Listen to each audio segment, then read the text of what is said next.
ഈശോമിശിഹായ്ക്ക് സ്തുതിയായിരിക്കട്ടെ. നമുക്കൊരു ചെറിയ കഥയിലൂടെ തുടങ്ങാം. ഒരിക്കലും ഒരു അധ്യാപകൻ തന്റെ കുട്ടികൾക്കായിട്ട് ഒരു സർപ്രൈസ് ടെസ്റ്റ് നടത്താൻ തീരുമാനിച്ചു. അപ്പോൾ നിങ്ങൾക്ക് ഇഷ്ടമാണോ സർപ്രൈസ് ടെസ്റ്റ് നടത്തുന്നത്?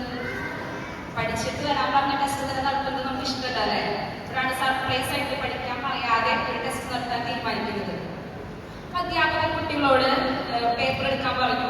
കുട്ടികൾ ആദ്യം സമ്മതിച്ചില്ല, കാരണം ഞങ്ങൾ പഠിച്ചിട്ടില്ല എന്നൊക്കെ പറഞ്ഞു. പക്ഷെ അധ്യാപകൻ സമ്മതിക്കുന്നില്ല, നിങ്ങൾ എന്തായാലും ഈ ടെസ്റ്റ് ചെയ്തേ പറ്റൂ എന്ന് പറഞ്ഞു. അവസാനം അധ്യാപകന്റെ നിർബന്ധത്തിന് ഒരു വഴങ്ങി അവർ തയ്യാറായി. അധ്യാപകൻ അവർക്ക് ക്വസ്റ്റ്യൻ പേപ്പർ കൊടുത്തു. ക്വസ്റ്റ്യൻ പേപ്പർ കൊടുത്തു കഴിഞ്ഞപ്പോൾ പിന്നെയും കുട്ടികൾക്ക് ഒരു ആശങ്കയായി, ഇതിലെന്ത് എഴുതണം എന്നായി. കാരണം ഒരു വിദ്യാർത്ഥി എനിക്ക് ചോദിച്ചു, ഇതിലെന്താ ഞങ്ങൾ എഴുതേണ്ടതെന്ന് ചോദിച്ചു. അപ്പൊ അധ്യാപകൻ പറഞ്ഞു, നിങ്ങൾ എന്താണ് അതിൽ കാണുന്നത് അതിനെ കുറിച്ച് എഴുതാൻ പറഞ്ഞു. അധ്യാപകൻ കാണിച്ചു കൊടുത്ത ക്വസ്റ്റ്യൻ പേപ്പർ ഇങ്ങനെയായിരുന്നു.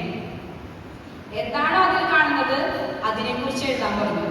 കുറച്ചു നേരം വിദ്യാർത്ഥികളൊക്കെ ആലോചിച്ച് ഓരോന്ന് എഴുതാൻ തുടങ്ങി. കുറച്ച് സമയത്തിന് ശേഷം അധ്യാപകൻ അവരുടെ ആൻസർ ഷീറ്റ് മേടിച്ചു. അത് ഓരോന്നായി വായിക്കാൻ തുടങ്ങി. അപ്പൊ അതിൽ ഓരോരുത്തർ എഴുതിയിരിക്കുന്നത് ഇങ്ങനെയാണ്: അതിലൊരു കറുത്ത പൊട്ടുണ്ട്, അത് കറക്റ്റ് ആ പേപ്പറിന്റെ മധ്യഭാഗത്താണ്, ഇത്ര വലുപ്പമുണ്ട്, അങ്ങനെ കുറെ എഴുതി. അപ്പൊ അധ്യാപകൻ പറഞ്ഞു, ഞാൻ ഒരിക്കലും നിങ്ങൾക്കൊരു മാർക്ക് ഇടാൻ വേണ്ടി നടത്തിയൊരു ടെസ്റ്റ് ആയിരുന്നില്ല, നിങ്ങളിൽ ഒരു ചെറിയ ചിന്ത ഉണർത്താൻ വേണ്ടിയിട്ട് ഞാൻ നടത്തിയതാണ് അല്ലെ. ഇതിൽ ഭൂരിഭാഗം വിദ്യാർത്ഥികളും എഴുതിയത് എന്താണ്? ആ കറുത്ത പൊട്ടിനെ കുറിച്ച് മാത്രമാണ്. അതിൽ ഭൂരിഭാഗമുള്ള വെള്ളഭാഗത്തെ കുറിച്ച് ഒരു വിദ്യാർത്ഥി പോലും എഴുതിയിരുന്നില്ല. ഇതുപോലെ തന്നെയാണ് നമ്മുടെ ജീവിതത്തിൽ അല്ലെ. ദൈവം നമുക്ക് തന്ന ദാനമാണ് ജീവിതം. പക്ഷെ അതിൽ ദൈവം നമുക്ക് തന്ന അനുഗ്രഹങ്ങളും ഒക്കെ നമ്മൾക്ക് കൂടുതലാണെങ്കിലും ഒരു ചെറിയ വിഷമം, അല്ലെങ്കിൽ നമുക്ക് എന്തെങ്കിലും രോഗങ്ങൾ വരിക, എന്തെങ്കിലും സാമ്പത്തിക പ്രശ്നം, വിദ്യാർത്ഥികളെ സംബന്ധിച്ച് ഏതെങ്കിലും ഒരു എക്സാമിന് മാർക്ക് കുറയുക, തോൽക്കുക, ഇതൊക്കെ നമ്മൾ ഭയങ്കര വലിയ പ്രശ്നങ്ങളാക്കി എടുക്കും അല്ലെ. നമ്മുടെ ജീവിതത്തിലെ ഏറ്റവും കൂടുതലുള്ള വെള്ളഭാഗത്തെ നമ്മൾ മറക്കും. ആ ഒരു ചെറിയൊരു കറുത്ത പൊട്ടിനെ മാത്രം നമ്മൾ എന്ത് ചെയ്യും? ശ്രദ്ധ കേന്ദ്രീകരിക്കാൻ തുടങ്ങും. ഇതുകൊണ്ടാണല്ലേ എക്സാമിന് മാർക്ക് കുറഞ്ഞു ചില വിദ്യാർത്ഥികൾ ആത്മഹത്യ ചെയ്യാം.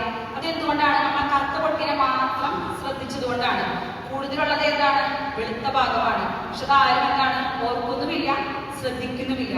ഇനിയുള്ള നമ്മുടെ ജീവിതത്തിൽ ആ കറുത്ത പൊട്ടിയിൽ നിന്നും കണ്ണെടുത്ത് നമ്മുടെ കൂടുതലുള്ള വെളുത്ത ഭാഗത്തിൽ ശ്രദ്ധ കേന്ദ്രീകരിച്ചുകൊണ്ട് നമ്മുടെ ജീവിതത്തിൽ മുന്നേറാൻ ശ്രമിക്കാം. Thank you.